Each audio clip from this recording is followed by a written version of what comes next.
Let's begin with the news flash. Liberal leadership candidate Marc Garneau bows out of the race. The former astronaut says his research shows he has no chance of beating Justin Trudeau.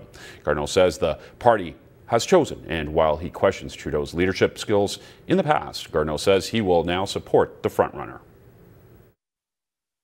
He has risen to the occasion.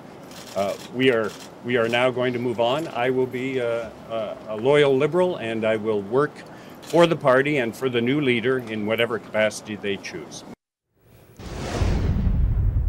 And joining us with the latest is Marc Dunn in Ottawa. Now, Marc, we did speak a little bit earlier about this. Unbelievable, the words. And basically what you said right before we got the Garneau announcement is Garneau said it twice. He's going to be a loyal soldier, even though he was so critical of Trudeau up to this point. Yeah, you know, and I think he might even said it more than that, Alex. And of course, he first mentioned the loyal soldier stuff last week, so maybe he was, testing the waters then and knew that the lead was insurmountable. But you're right. You know, here's a campaign. A lot of us are quite surprised that Garneau's leadership run has come crashing to earth, considering Liberals aren't going to pick a new leader until April 14th, so there are many weeks to go. And of course, the party, as we speak, is mulling over whether to extend tomorrow's extension to get supporters. You remember the stories from a couple of days ago. The party boasted of signing up nearly 300,000 supporters. Then we learned that only about 90,000 had actually registered to vote. And this could have huge implications for the Trudeau campaign, the Justin Trudeau campaign. But of course, they say they have 165,000 of those supporters. The problem with the Trudeau campaign, they don't have a lot of the email addresses attached to these names. And again, with Garneau during this campaign, here's the guy who warned Liberals about a coronation, taking a direct shot at Justin Trudeau.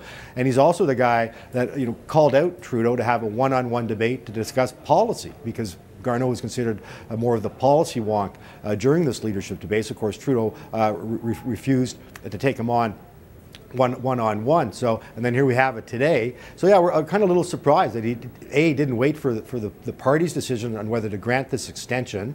By all accounts, would benefit the Trudeau campaign. But if the party doesn't grant that extension on getting supporters registers to vote, that can make it an interesting race, especially when it comes down to the second or third place the contenders in this race. Garneau's camp says he's firmly in second place. Joyce Murray, the Vancouver MP, says they dispute that number. They suggest that they're in third place. And a lot of the camps collectively today, Alex, said that they're in it to win it, and they weren't going to throw in the towel like Garneau did.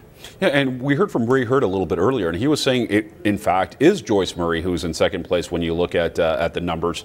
So now this two-horse race, everybody was thinking it was Garneau-Trudeau. Very different dynamic now. Oh, without a doubt. And again, until we actually, these numbers are all kind of fudged. The party's been great at that for decades about fudging numbers. So really it's going to come down to the next couple of weeks, the various campaigns contacting these supporters and trying to woo them and get them to cast the ballot for them. All right. Thank you, Marc. We'll talk to you later. That was Marc Dunn in Ottawa.